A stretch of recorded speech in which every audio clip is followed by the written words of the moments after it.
최근 에콰도르에서 촬영된 영상이 SNS에서 화제가 됐습니다. 한 남성이 마치 기자회견을 하듯이 카메라 앞에서 발표하는 영상이었는데요. 이 남성은 우리는 에콰도르 국민을 위해서 평화를 담보해야 한다는 도덕적 의무감을 느낀다고 말합니다. 그러자 옆에 있던 사람들은 손에 들고 있던 총들을 테이블 위에 올려놓으며 무기 반납 퍼포먼스를 펼치기도 했습니다. 황당한 건 이 영상의 주인공이 에콰도르 갱단 로스 초네로스의 두목인 아돌포 마시아스, 일명 피토였고 그 촬영 장소가 교도소 아니었다는 점입니다. 더 심상치 않은 점은 갱단 옆에 있던 한 사람이 경찰로 밝혀졌다는 것이죠. 주객이 바뀐 한편의 블랙 코미디 같은 상황인데요. 최근 에콰도르에서는 경찰 교도관을 상대로 인질극까지 벌어지는 등 통제 불가한 상황이 지속되고 있습니다. 월스트리트저널은 미국 중산층 은퇴자들에게 최고의 이주 장소로 각광받던 에콰도르가 무방비 범죄지대로 변했다고 보도했습니다. 실제 에콰도르에서 발생한 총격 살인 사건은 5년 전에 비해 무려 7배나 증가했습니다. 지난 8월에는 부패 척결과 범죄 소탕을 대선 공약으로 내세운 대선 후보가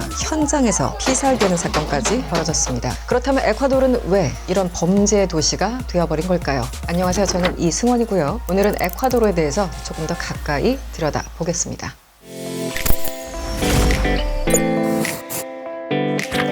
에콰도르 공화국은 남아메리카에 위치한 나라로 적도의 나라 갈라파고스 제도로 유명하죠. 1976년 아무도 알아주지 않던 현대 자동차의 포니 자동차 6대를 처음으로 수입한 나라이기도 합니다. 에콰도르는 2015년까지만 해도 은퇴 이후에 가장 살기 좋은 국가로 평가받는 평화로운 곳이었습니다. 부동산과 은퇴자 혜택, 생활비용 등 8개 항목에서 평균 점수 1위를 차지할 정도였죠. 하지만 이렇게 좋았던 에콰도르는 지난 2020년 디폴트를 선언할 정도로 경제가 도탄에 빠졌습니다. 에콰도르는 원유 매장량이 중남미 3위, 세계 19위를 차지하는 나라입니다. 원유 산업이 전체 수출의 약 36%를 차지할 정도로 매우 중요한 산업이죠. 하지만 에콰도르에서 나오는 석유는 중질유인 탓에 정제를 거쳐야만 사용이 가능한데요. 정제 기술과 시설이 부족한 상황입니다. 때문에 원유를 수출하고 정제유를 다시 수입하고 있는 실정입니다. 실제 수출 품목 1위가 원유이고 수입 품목 1위가 정제유입니다. 심지어 올해 상반기에는 연료 수입 비용이 원유 수출 비용을 약 1억 달러 앞질렀습니다. 상황이 이렇다 보니 석유 수출 의존도가 높은 다른 국가들이 그러하듯이 에콰도르도 원유 가격에 따라 경제 위기가 반복적으로 발생했습니다. 지난 2000년에는 무려 100%까지 치솟은 인플레이션을 낮추기 위해서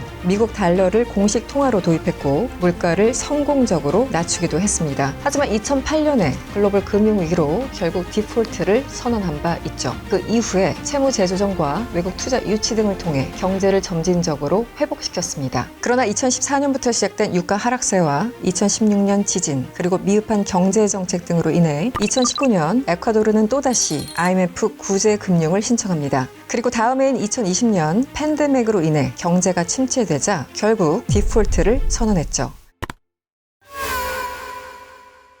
최근 에콰도르는 불안한 경제와 더불어 급증한 범죄로 인해 공포에 떨고 있습니다. 지난해 1년간 살인 건수는 역대 최고를 기록했죠. 지난 2018년 10만 명당 5.8명에 불과했던 살인율은 지난해 10만 명당 26명으로 4배 이상 급증했습니다. 콜롬비아와 멕시코, 브라질과 비슷한 수치를 기록하고 있습니다. 특히 대선과 총선을 앞두고 폭발물을 이용한 테러와 총격 사건이 발생했고 지난 8월 유세 기간에는 대선 후보와 시장이 피살되기도 했습니다. CNN은 이 같은 치안 위기가 코카인 붐과 일치한다고 진단합니다. 에콰도르는 세계 최대 코카인 생산국인 콜롬비아와 페루 사이에 끼어 있죠. 특히 미국과 유럽 등으로 연결되는 항구는 코카인 밀거래의 주요 환승 지점으로 사용되고 달러를 사용하는 에콰도르 경제는 돈 세탁까지 가능해서 마약 거래생들에게 매우 적합한 장소인 겁니다. 특히 중남미 주요 항구인 과야킬 항구를 통한 마약 밀매가 성행하는 것으로 알려졌습니다. 에콰도르 세관당국 역량으로는 이 항구에서 매달 해외로 보내는 컨테이너 30만 개 가운데 약 20% 정도만 수색할 수밖에 없다는 그 허점을 노린 겁니다. 유엔 마약범죄사무소는 이곳에서 유럽으로 향하는 코카인 비율이 2019년 9%에서 2021년 33%로 급증했다고 밝혔습니다. 2년간 에콰도르 내에서 압수된 마약만 해도 350톤에 달한다고 합니다. 월스트리트저널은 밀매업자들에게 구멍 뚫린 국경, 보안이 취약한 태평양 큰 항구 때문에 에콰도르가 매력적이라고 분석했습니다. 흥미로운 건 압수한 코카인이 계속 늘어나면서 보관과 처리가 어려워지자 에콰도르 당국은 건축 자재로 활용하는 기술을 도입했다는 점입니다. 일반적으로 압수한 코카인을 폐기 처분할 때는 소각 처리를 하게 되는데 특수한 소각로에서 처리가 가능해서 시간과 비용이 듭니다. 때문에 코카인을 시멘트와 혼합해서 고체와 액체의 중간 형태인 슬러리로 변환해 건축 자재를 만든 겁니다. 이 과정을 거치면 다시 추출하는 게 불가능해서 악용될 가능성도 적다고 하죠. 이런 시도로 도입한 건 에콰도르가 세계 최초입니다. 한편 전국 각지에서 교도소 폭동도 빈번하게 발생하고 있습니다. 지난해에만 약 430명이 콜롬비아와 멕시코 카르텔과 연관된 갱단들의 갈등으로 교도소에서 숨진 것으로 집계됐습니다. 9월에는 에콰도르 전역의 교도소 6곳에서 수감자들이 폭동을 일으켜 교도관과 경찰 57명을 인질로 붙잡은 사건도 발생했죠. 에콰도르의 전 군사정보국 국장인 마리오 파즈미노는 교도소는 갱단 본부이자 성역이라면서 이들을 통제하는 건 행정부가 아니라고 지적했습니다. 반복되는 경제 위기와 치안에 대한 불안은 지난 5월 대통령의 국회 해산으로 더욱 짙어졌습니다. 당시 기에르모 라소 대통령은 마약 밀매 가담과